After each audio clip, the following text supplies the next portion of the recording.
Hey everyone, on today's video, I'm going to show you how to order in SHEIN using cash on delivery option. So first, we're going to go to our browser. We're going to type in shein.com. So as you can see, this is their official website. So next, what we have to do is shop. So I personally went to the men's section and ordered this tee. So we're going to add it to our cart after we choose the size. So once that's added, we're going to view our cart.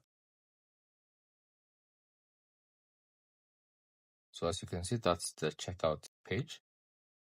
So we're going to check out now. So as you can see, it's going to need us to sign in. So if you guys signed in, this step is going to be a pass. So once you do that, we're going to check out.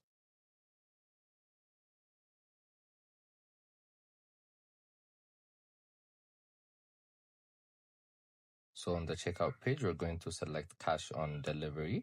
So that will be the option you're going to choose. I hope you guys like this video. Subscribe for more, like for more. Goodbye.